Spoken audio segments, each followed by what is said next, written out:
Praise the Lord. Welcome to a daily broadcast, the Word of Faith. So we are doing different expressions of praise in the Bible.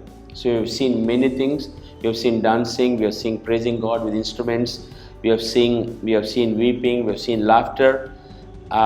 Today we are going to speak of marching in the presence of God. Marching. Look at Joshua chapter 6 verse 2. Long story short, Joshua was at Jericho. Jericho is a walled city. Jericho is a fortified city. It is very big.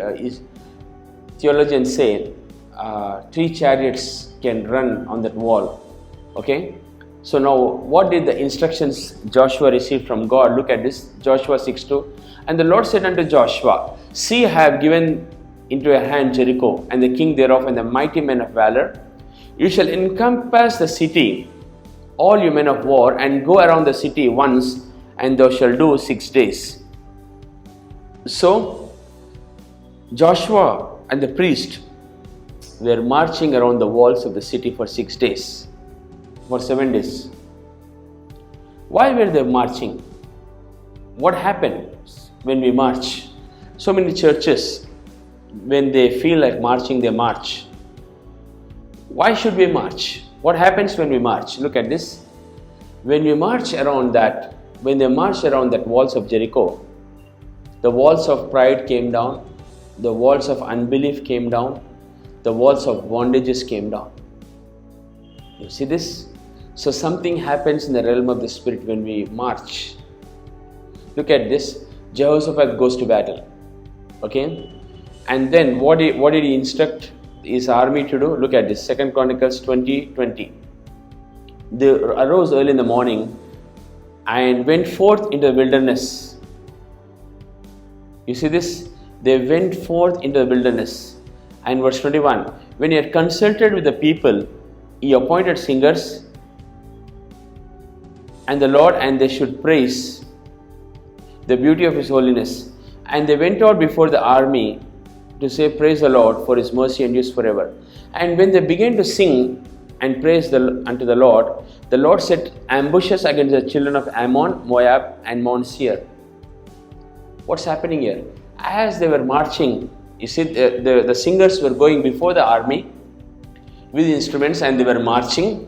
As they were singing and marching, notice what happened. The Lord set ambushes, and then the enemy, Ammon and Moab and Mount Seir, they killed each other. There was confusion in the enemy's camp.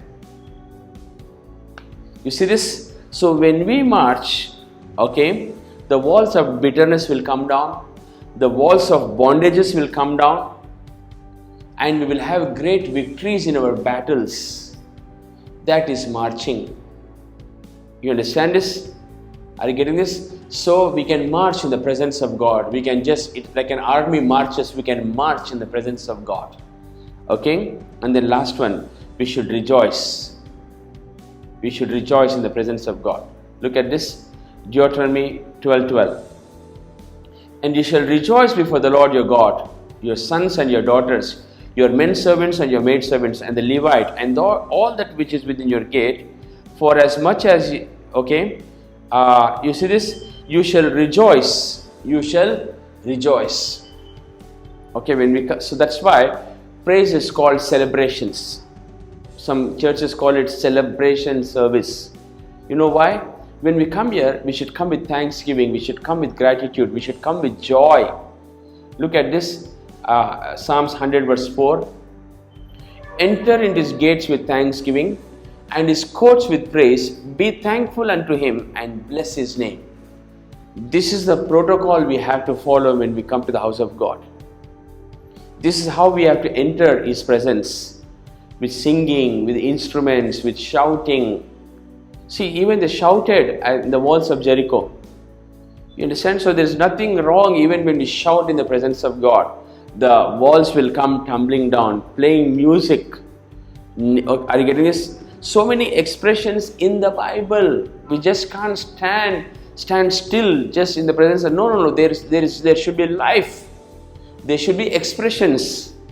We should pour out our heart before God. You understand? So all these physical expressions I spoke last week and different expressions I spoke today. we can do that in the presence of God. Okay, my time is up. God bless you.